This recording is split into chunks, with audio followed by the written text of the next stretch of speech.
Broadcast is now starting. All attendees are in listen-only mode.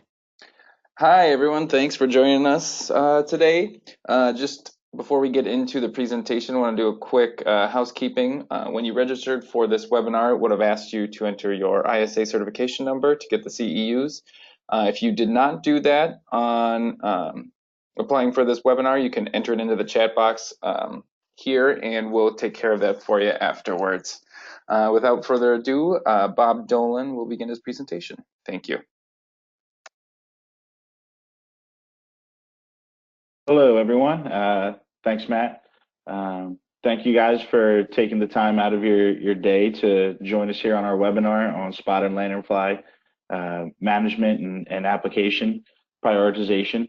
I know it's the middle of the busy production season, and it takes a real commitment to take the time out of your day to do something like this. So I really appreciate that. Little background on myself. My name is Bob Dolan. I'm the Mid-Atlantic Territory Manager for Rainbow Tree Care Scientific. I live in Wilmington, Delaware right now. Background on myself, I attended Penn State University, studied agricultural science and business management, and then continued my career with, or entered my career with one of the nation's leading landscape companies in a business development role. Really specializing in client relationship and management and how to best serve customers and prioritize their expectations properly. So with further ado, we'll get into spotted lanternfly and the main takeaways that we hope to get out of this webinar. We want you to know why you need to take action, why the spotted lanternfly life cycle is important to treatment and how we time and plan for treating this pest. What are our management options? And then we'll run through some management scenarios. And Matt, if you could help me out with that when we get to that section. I'd really like it to be somewhat interactive. I want you guys to shoot out questions for different possible scenarios that you may come across in your time when you're looking at different properties. If you're dealing with it currently or in the future, maybe if it gets to you, and you have some questions about how you would approach it, feel free to shoot them out right away. So why do we need to treat for spotted lanternfly? Number one, it will stress the trees. This pest will suck out all the important sugars and fluids that the trees need to survive and excrete it as honeydew, where you'll see on the bottom right, the picture on the bottom right section where it's starting to get a little fungusy and mossy and kind of yeasty.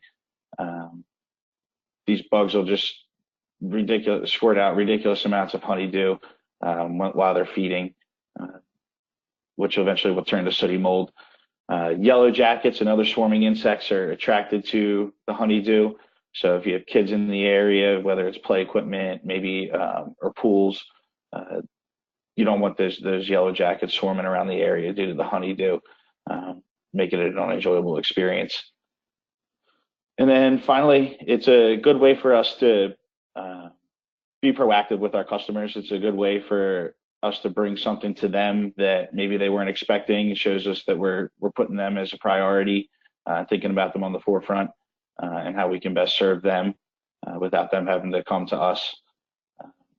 So it's a good way to solidify some customer satisfaction in your back pocket. So these little quick biology on the spotted lanternfly. It's not a fly or a moth, but it is a plant hopper. And the big thing we want to focus on here is the piercing, sucking mouth part, where you want to use that to our advantage. This pest is a super lazy feeder. It basically just sticks its little piercing mouth part into the tree and uses the internal pressure of the tree to force the sap into its mouth part, and then just excretes it out of its butt and doesn't think twice about it. Quick view of the life cycle. So we will see the eggs hatch in May and June into the first instar. We want to use these growing degree days as a guide to which products we're going to use. So for example, the first 3 instars we're going to treat a lot differently than we would an adult. So we need to keep an eye on those growing degree days to see when we're going to expect each life cycle, each phase of the life cycle. And not only will it help us with which product we're going to use, but it'll help us identify where they're going to be located. Certain phases of each life cycle prefer different hosts. So the first instar is going to be in a totally different location than the adult.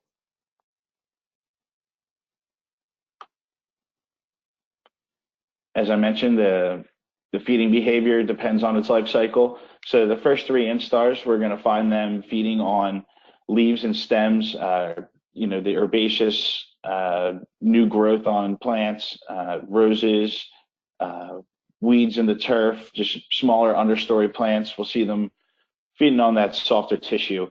Then we'll get into the 4th instar, where it's going to continue to feed on the leaves and stems, but it starts moving to more woodier plants. We see them a lot on black walnuts. There seems to be a correlation with this 4th instar and its fondness with black walnuts. And then we will see the adult stage feeding on the phloem and the trunks and main limbs of mature trees.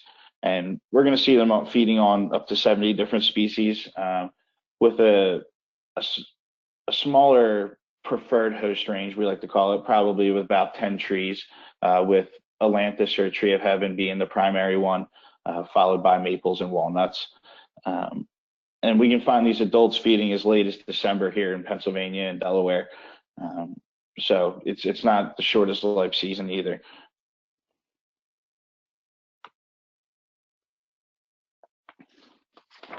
So we'll take a quick look at the plants that would be susceptible to the first 3 instars. We can see them on roses, grapes, weeds, sumac, Tree of Heaven.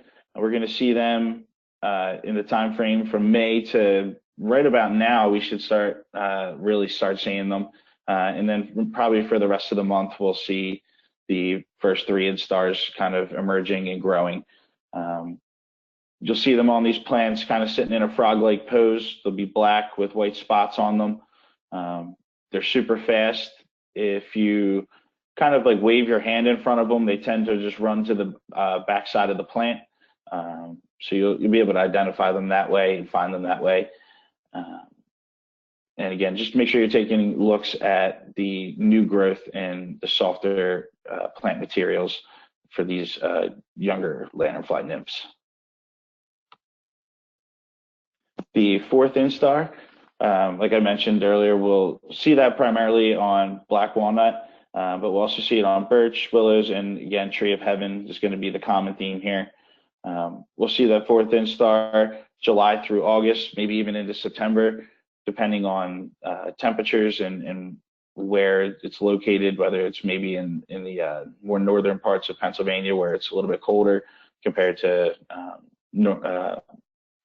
northern Maryland, northeast Maryland, where it's also been identified where it's probably about a week or so difference between the life cycles.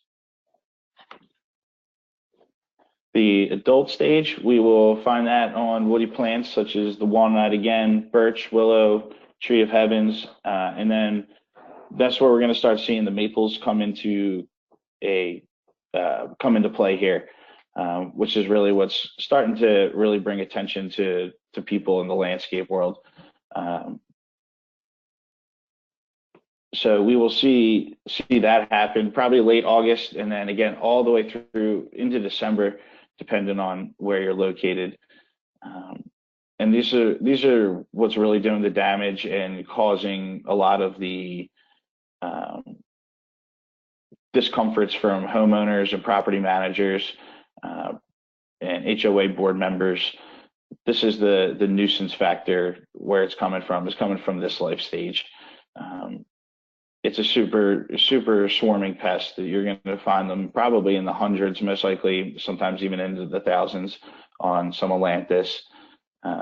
And it's going to excrete massive amounts of honeydew that are just going to ruin, whether it be cars, sidewalks, pools, patios. you name it, it's going to be pretty damaging here. So what tools do we have to manage this nuisance and invasive pest? We have tree removal, which is what the USDA and PDA have been kind of focusing on with their hack and squirt method, with trying to remove some of the ailanthus from the properties, and then use some of the remaining as trap trees that are treated with systemic insecticides. So when we're on properties, this is something that would probably be recommended. I mean, I don't know too many people that really deeply care about their ailanthus tree. For the sake of the property and for spider lanternfly management, it's probably best just to remove those. If it's in a wooded area, again, you can just kind of leave them as long as it's in a safe area as well. Just hack and squirt and leave them there to die. But if you do remove them, we need to make sure that we're using triclopyr to kill the roots, because otherwise we'll be shooting up groves of even more and making the problem even worse. We can do egg scraping. This is something that would probably be more recommended as kind of like a community initiative situation, where you get the community together and everyone kind of walks around and scrapes the egg masses off the trees that they can reach and see. But to have this as an expectation of a foolproof management plan is just unrealistic. The egg masses could be as high as 70 feet in the air, and it's not very feasible or budget friendly to have someone out and someone climbing a tree scraping for eggs. We could also do tree banding. This has been shown somewhat pretty effective to controlling the nymphs, the nymphal stages. The adults seem to steer away from the bands, but as we're using the bands, and I'll touch on this in a little bit, we need to take some precautions as some different issues arise with them. The foliar sprays, those are very effective as far as knockdown sprays go, but we're not going to see them having the residual that we need to control adults over multiple months. And then if someone has a super low tolerance for the pest, it would be a good idea to use foliar sprays for controlling the early instars. And then we have some different options for systemic treatments, primarily a bark spray using Transtec.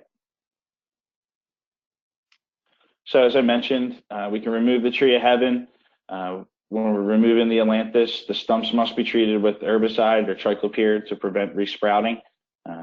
You cut down one of these and you'll get a grove of 6 more. Here's a picture of an effective herbicide treatment.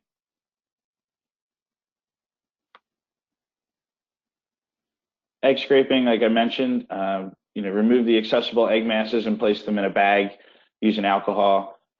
It's really great for different organizations that want to get involved in the community and kind of help in different nature groups or garden clubs or Boy Scout groups.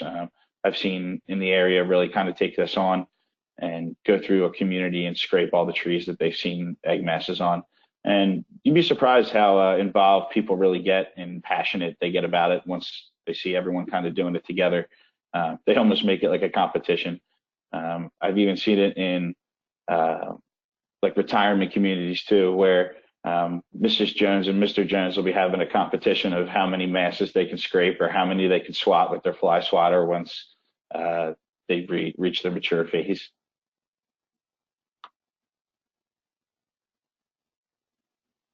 So just a quick note, they will lay the eggs high within the canopy again, so it's not really practical or effective. You can see pictures of them. They're starting to crack and dry out in the picture here. It looks like there's 2 of them. Again, here's pictures of where egg masses are super high up in the tree. It's just not really practical to get this high, and it would be really hard to set any sort of expectation for a client that this was going to provide substantial control.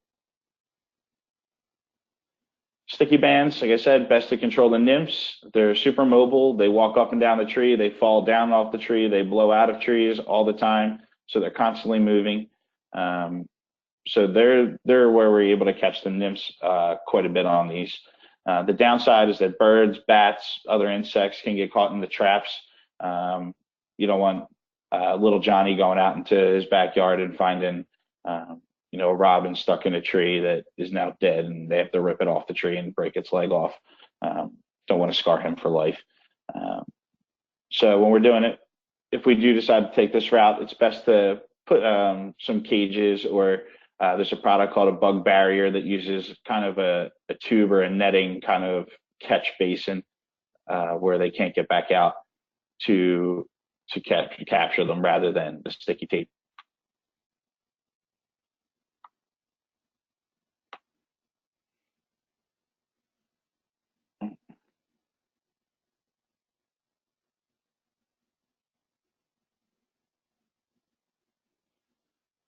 So as far as the timing of the year, we're going to do egg scraping throughout the winter. That's when the eggs are going to be there, like again, January through probably April and early May.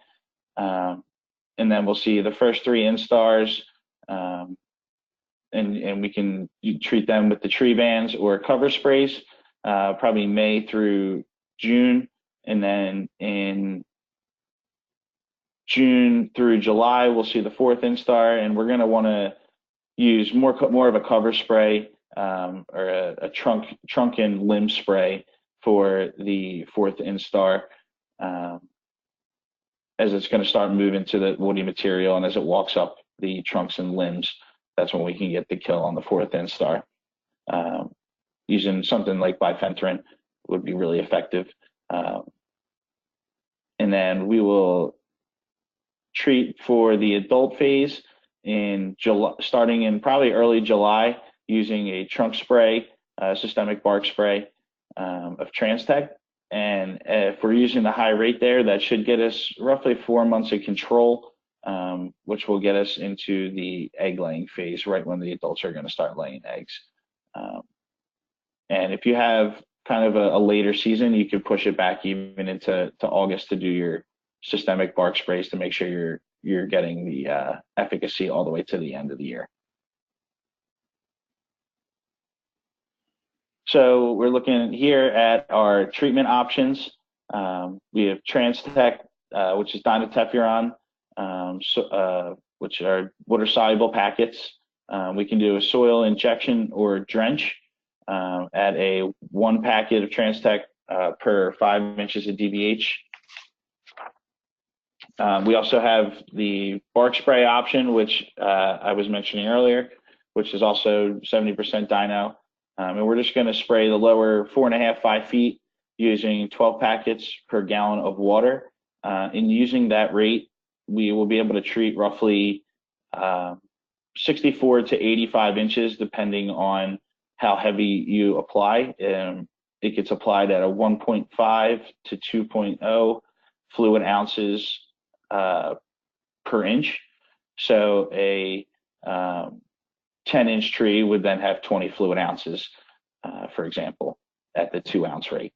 And we're going to want to do that in July to control the adults. And that's good for roughly 4 months, so that'll be a once-a-year treatment for both of those. Then we could look at a Zytec, which is imidacloprid, a tree injection, rather than a soil application of imidacloprid. We found varying research and questionable results with soil applications. Believe it's tied to getting the amount of active ingredient to where they're feeding, where when we're doing tree injections, we're getting all of that active ingredient directly into where they're feeding, and they're getting the most of the active ingredient that they possibly can. And we're going to apply between 2 and 6 mils per inch. For trees that are less than 12 inches, we're going to apply 4 milliliters per inch. And for trees that are 12 to 24, we're going to go with a 5 mil rate. And trees larger than 23, we're going to go with the 6 mil rate. And then we also have our Bifen XTS, which is a bifenthrin spray.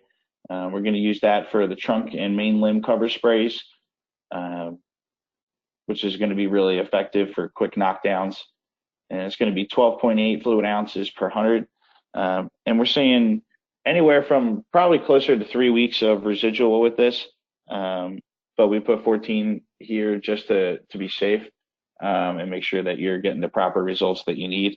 And then you can do that as repeated as the customer really wants or needs.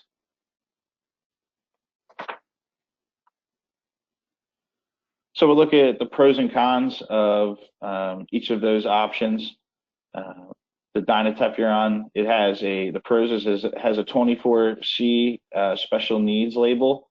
So that allows us to apply it at 3 times the pounds per acre. So it eliminates a lot of our issues that we run into with pounds per acre restrictions. It gives us excellent control. In the bark sprays, we're going to be using less product than we would if we were doing a trunk or soil injection.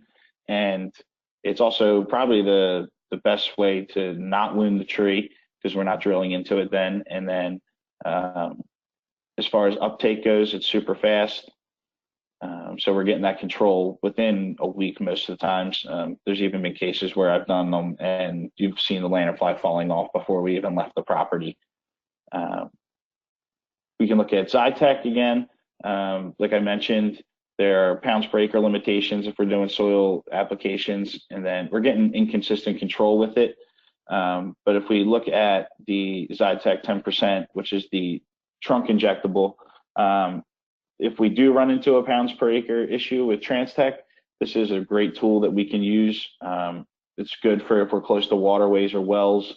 The downsides are, though, that we are wounding the trees. So if there is a way to kind of maybe alternate seasons and maybe give it like every 2 years we're doing an injection, and do a bark spray on the off years. It's more labor intensive and it's going to be a higher cost for the product. The bifenthrin, it's low cost. It's the best efficacy for foliar sprays. And it's the only real way to control the instars on the smaller, lower growing plant material like roses. And it's just the more efficient way to handle that for those early instars. The cons are it is a foliar spray.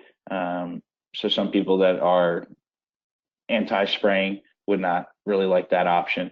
And it does have a shorter residual compared to the other systemic products.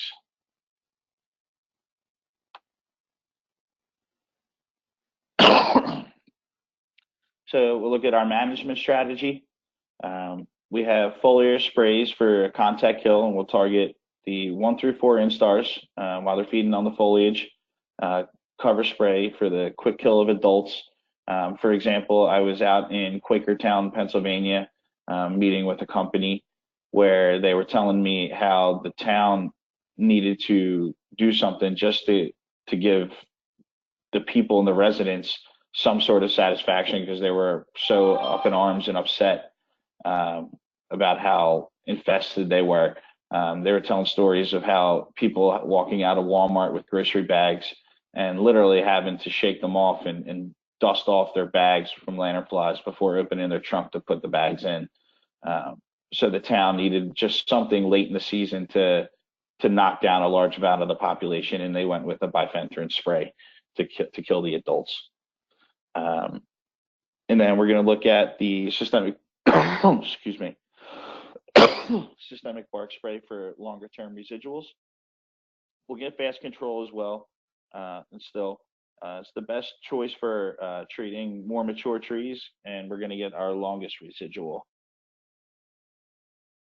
So things we want to consider when managing this, our client tolerance. Are they okay with swarming spotted lanternfly? Are they okay with sooty mold, swarming wasps? Is their budget conducive for what their expectations are? Like, we don't want someone who who has zero tolerance to end up with a sidewalk that looks like the one in the middle picture here. And then we also need to consider our treatment options, the timing of the year, what plant material is on the property, what restrictions we may have from the property manager or presented by the property itself, like water, for example.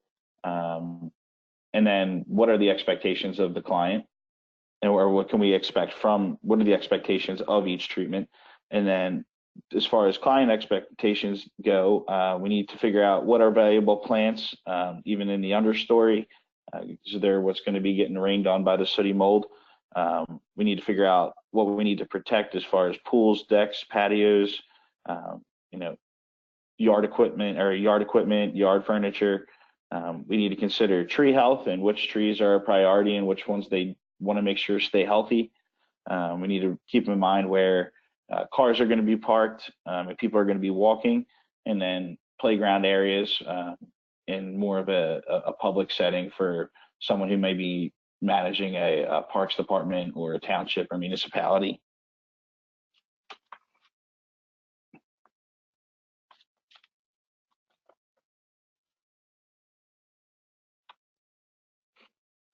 So we'll take a quick look at a residential property here that I was on with a customer. And the concerns of the homeowner were sooty mold, especially around the pool. And then they also had a brand new fire pit area put in that they wanted to make sure stayed protected. They didn't want swarming insects for their guests that were frequently over, and they even had in-laws staying in the pool house at the time. And then they also didn't want damage to their brand new plants that were just planted around the entire backyard. Their expectation was little to no inconvenience in using the pool or patio, and they didn't want any sooty mold. So we identified different things such as like the valuable landscape plants, patio area, obviously the pool. They also had a garden, which threw a little wrench into things as far as what we could use to treat. And they also had a putting green that was off in the back, and a sand trap as well. So in the wooded area, we recommended they remove the ailanthus and then use Transtec bark sprays to treat the other trees that they prefer, such as maples, willows, birches that were within the wooded area. And they also decided to leave 2 trap trees. They had probably about 10 ailanthus on the property, and we decided to leave 2 as trap trees, just to draw them over to the side of the property rather than where everyone tends to congregate. Then we did Transtec bark sprays on the maples, and they had a couple birches that surrounded the property as well.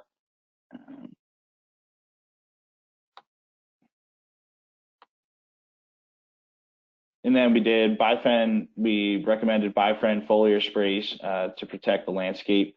And then Bifriend, we recommended that they do a Bifen trunk and limb spray late in the season, just to make sure that they don't have any adults and to minimize the amount of eggs that would be laid on the property, hopefully resulting in lower populations the following season.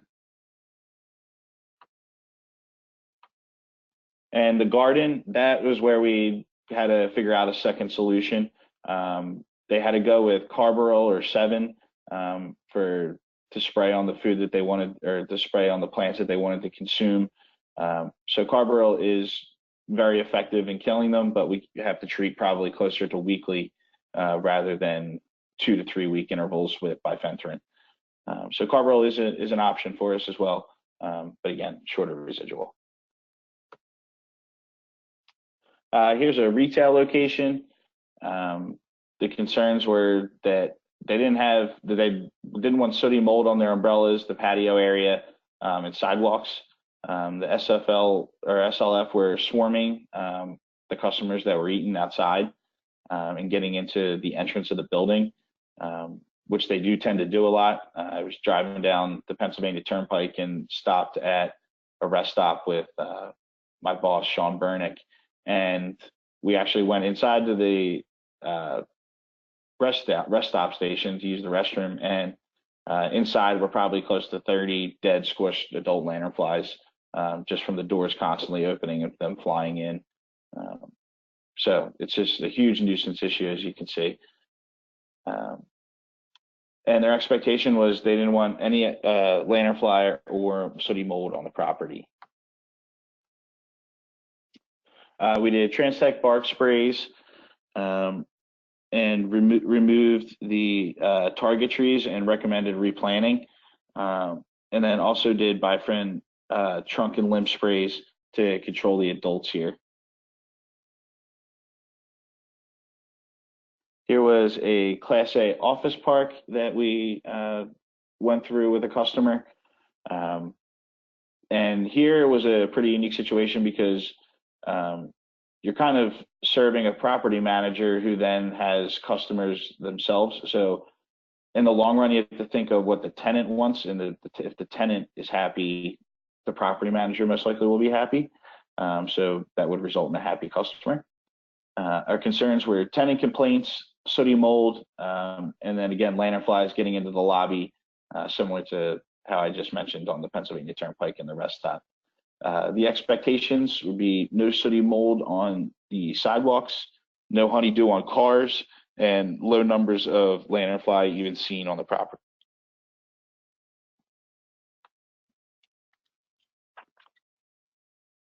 So we'll look at Transtech bark sprays and removing Ailanthus, considering leaving the male Ailanthus as the trap trees kind of in the wooded area off to the side. That's a little less high profile.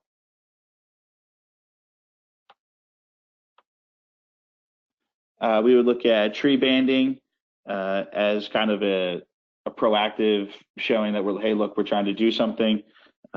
Tree banding on some island trees, and do Transtech bark sprays on other target plants. And a lot of times these corporate office parks tend to have a lot of knockout roses in the Mid-Atlantic. So using a bifense spray on those would be an awesome idea.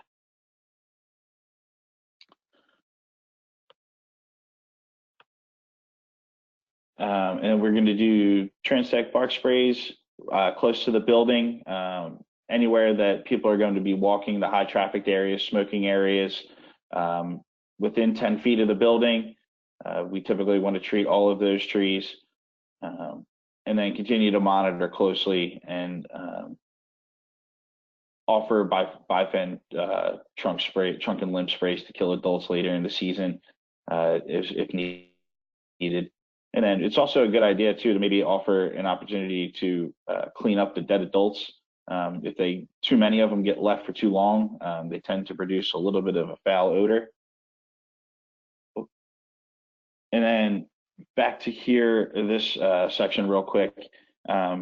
Right along Jolly Road, where the main entrance to the office park is, they just had a brand new monument sign installed that was very expensive masonry.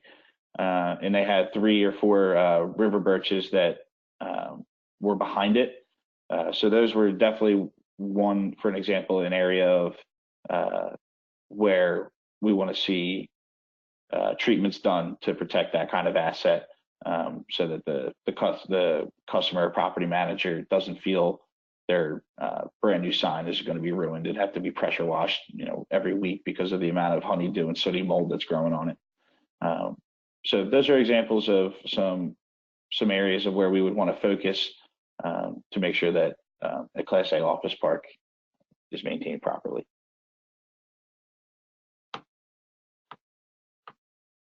And now take time for questions.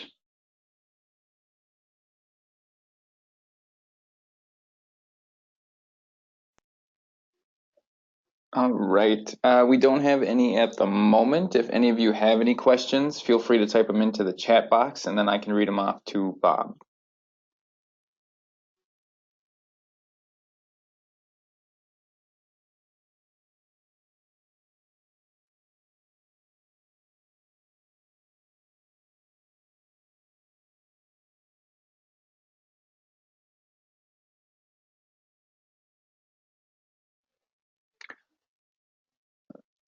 All right, I'm going to assume that nobody has any questions, so we'll end it with thank you, Bob, for that presentation. If any of you are interested in any of our other upcoming webinars, we have some tree injection best practices, an emerald ash borer, and mectonite webinar coming up here in June. If you go to our website, treecarescience.com, and then scroll down to the webinar section, you will see it there. And it looks like we do have some questions coming in now, so we do have time. So okay.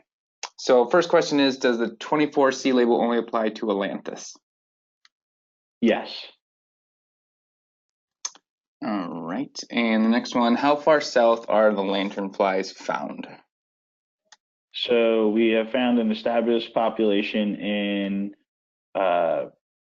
like southwestern Virginia.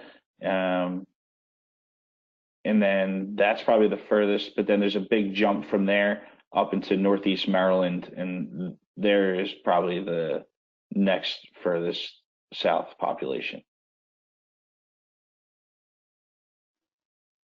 Okay, and the next one we have is, how long do you expect this invasion to last? I don't see any reason why it would stop at this rate. The way that the Atlantis and Tree of Heaven are distributed across the country, they're pretty much growing pretty much everywhere.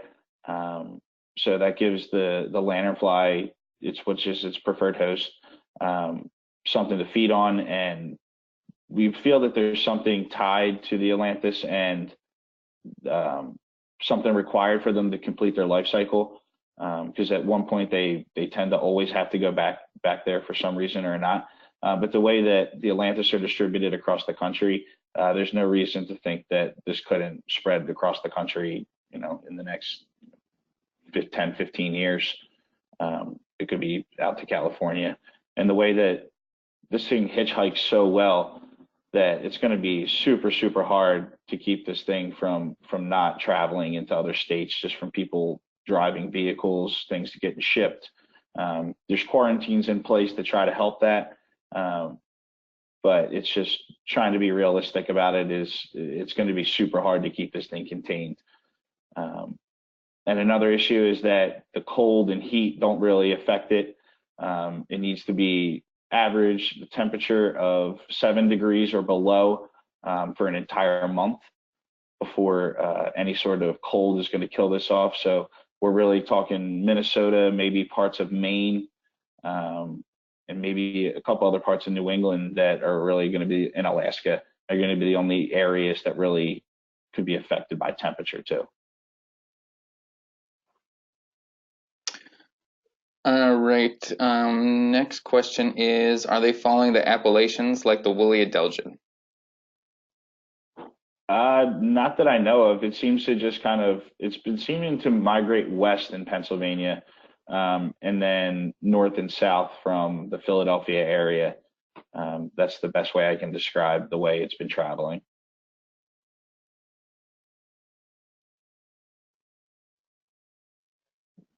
Okay, give a couple more minutes to see if we got any last minute questions coming in. Looks like that is it. Well, once again, we do have a few more webinars coming up. Check our webpage to get registered for those. Tree injection best practices, emerald ash borer, and a mectonite webinar. Otherwise, have a great rest of your day. Thanks everyone for tuning in. I will handle the CEU process. We have that based on registration. I will send that with our attendance sheet in, and you should see it processed within about 4 to 6 weeks. All right. Thanks everybody. Have a great day. Thanks, Matt.